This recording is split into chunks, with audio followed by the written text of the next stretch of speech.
Pag ganun ka mag-isip na lahat ng bagay ay nangyayari dahil may purpose at para sa ikagaganda mo pa rin yun sa dulo. Sa ending nun, papaganda pa rin. Natututo kong mag-response ng maayos. Diba?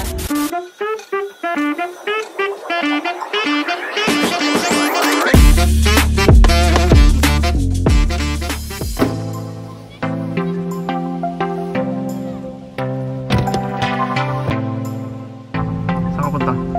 Hi! Happy anniversary, my love!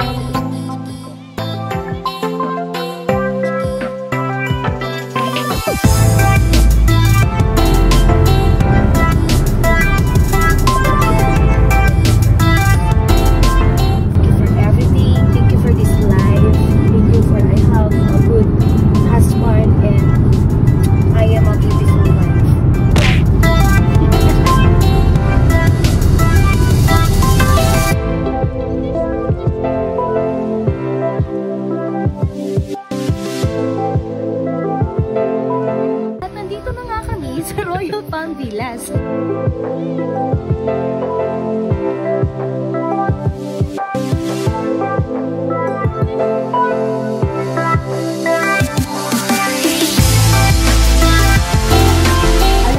Minsan yung mga delays, huwag ka mababatrip, sayang lang yung worry mo, sayang lang yung stress mo. Kasi palaging may pagdadalhan sa'yo na maganda si Lord.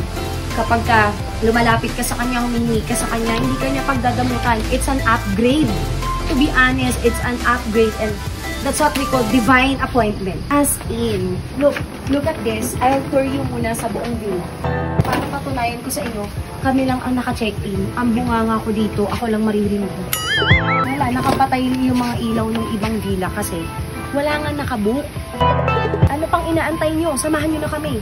Alam mo, sabi ko, ang gusto ko lang ngayon sa anniversary namin ni JC is gusto ko ng payapa, ang marinig ko lang ay ang mga falls, ang mga kulig-lig. Yan. Tapos alam mo, din mga answered prayer talaga. Thank you, Lord. It's a very nice villa and place. So, dito tayo sa Orchard 1. Ay, nag-doorbell.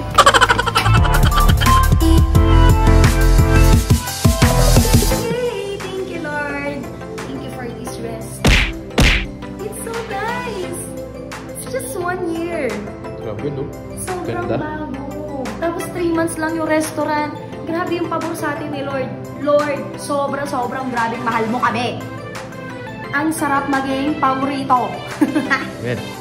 Lord, thank you. You know, parang 100 na yung booking na hinahanap ko. Ang mamahal pa. Pero ito, super affordable. Tapos alam nyo ba, ito, hindi ko alam. Hindi naman ako mahilig maligo. Kung bakit gusto ko ng private na dipping pool. Ang tawag doon ay dip. Because you will just dip. Look at this. It's very nice. May sipon pa tayo pero magsuswimming tayo.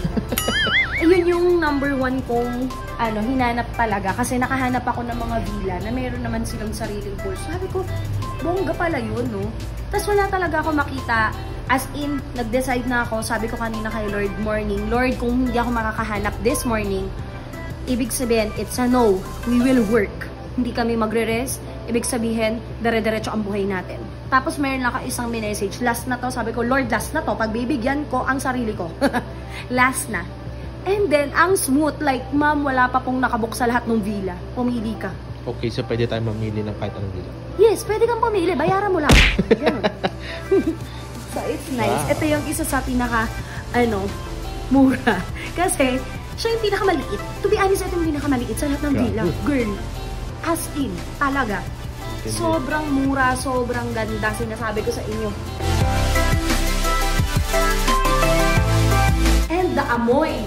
Is it mabango? Yeah, it's nice. It smells nice. Wow. Pero yung matigas, parang kaya niya tumayo mag-isa. And then, wow, the baso is nice. It's for halo-halo. Oh, there's a ref. Oh, eto, meron tayong mauuwi. For sure. Yun. Ayan ang mga approve. dapat na uwi. Ang ganda, very, very aesthetic. Hi. Gusto ko to, Ayaw nga, ang ganda. Ang ganda, no? Yeah. Isa kung saan sa natin sinasabit yung mga natin. Awil. Ayun ang mga natututunan natin pag tayo. Yeah. Ganda. Very nice. para pag nag-shower ka, hindi tumatalsik tsaka evaporate yung mirror. Evaporate. Diba? It's very nice. Alam mo, uso ko ngayon sa mga CR, nakakita ko dito sa mga pagawa din natin yan sa... Bakit may widescreen projector? What? May window sa taas, mami. Okay. Sobrang linis. As in, pwede ka dito mag-ganun-ganun. Like, ito. As in, sobrang linis niya. Halata mo kung wala pa masyadong gumagamit. It's very nice. Wow, the basurahan. Tignan niyo naman ang basurahan. Guys, basurahan yan, ha? Okay, let's go.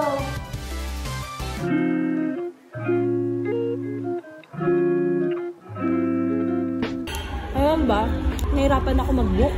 Naubos na yung sick leave ko sa booking. Kaya naisip ko lang, parang kapag ka ganun ka mag-isip na Kristiyano, or kahit hindi ka na Kristiyano, diba?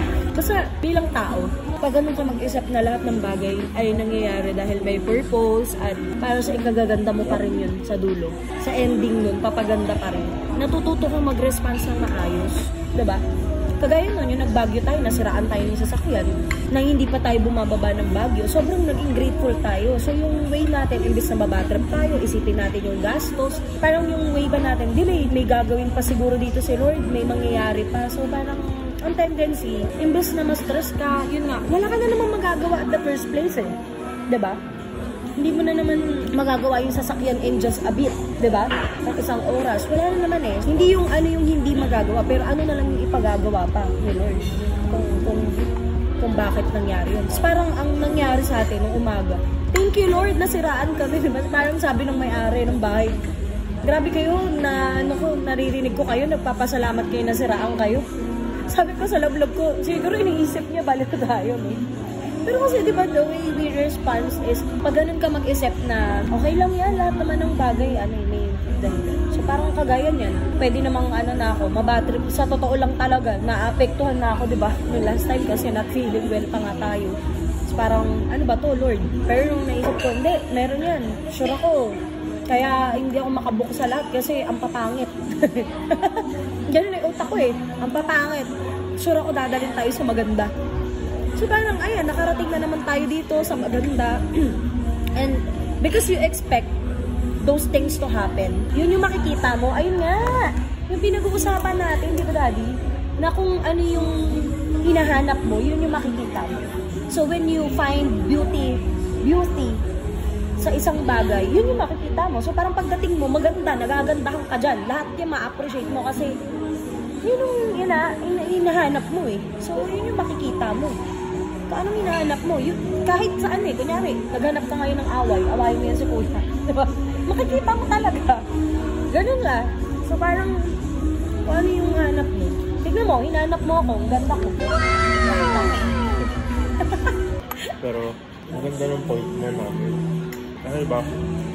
Sabi mo, hindi kasi yun yung nagiging difference ng reaction lang at saka sa response. Paulit-ulit mo kasi sinasabi ng response. Tama. Kasi, kaya sinabi mo, nabanggit mo nga na kung ano yung hinahanap mo, yun yung makikita mo. And pinili mong hanapin kasi yun, which means ang response is your choice. Ang reaction kasi, reaction mo lang yan sa moment. Kaya, for example, nagulat ka, reaction mo yan. Pero yung response mo na after that, yun na yung choice mo. Na yun nga, kung gusto mong piliin yung maganda or piliin mong makita yung purpose behind everything else. So yung response ay pinipili. Yung reaction is just an initial emotions. It's pwedeng hindi mo na pag-isipan yun, lumabas na siya. So, diba, yung maging masaya ka sa buhay, ay pinipili yun. It's a choice. It's a response, right? Kasi not all the time naman talaga, maganda yung nangyayari. So sometimes, yung reaction natin, diba, parang kunyari traffic, ay, diba? Ay, response mo, ay ano ba yan, ang traffic, ang tagal pa natin makakarating, etc. Nakita mo na yung mga red lights, etc. Pero after a while, okay, traffic, so what? Sige, magpatugtog tayo, mag-worship tayo, what to do, mag-usap tayo. May choice ka naman eh. May choice ka kung mananapili ka ng tanggapin yung na-react mo, or mag-isip ka. Alam mo yun, ang isang nagustuhan ko sa relationship nating dalawa. we're not perfect. Maraming beses na gawa tayo ng reactions, di ba? I mean, kasi kunyari, nabilang lang sa daliri yung magkaaway tayo. I mean, hindi tayo magkasundo, di ba? Kasi parang ang tendency, maglalaylo ka. Pag nakita mo yung sarili mo, ay, nagre-react lang ako. I'm just trying to win the argue. Hindi ako nag-iisip, diba? Parang gusto ko na lang manalo, gusto ko may patunayan.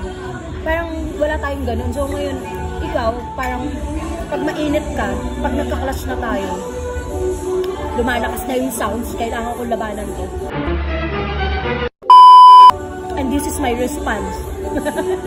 Pag mayroon tayong something, nararamdaman mo yun diba? So, may reaction. Irita ka, ganyan. Pero, choice natin kung tatambayan natin. Kung gusto mo bang painitin talaga ito. Ito, talaga, sasabog ba ito? Diba? Iisipin mo na Grabe, sayang yung 5 hours ko. Hindi pa kami mag-uusap nito, pero lulutuan ko din naman to sa umaga.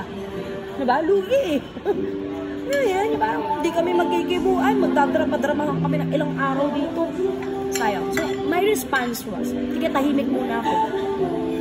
Ikaw din, tumahimik ka muna sa sarili mo. Magtahimikan tayo dyan saglit. Tapos pag okay na, babalik tayo sa isa't isa. Okay, this is our response in the situation. Ang ganda, pinalitan nila yung song. Kasi nga, ang hinahanap ko, maganda. Tama? Ganda.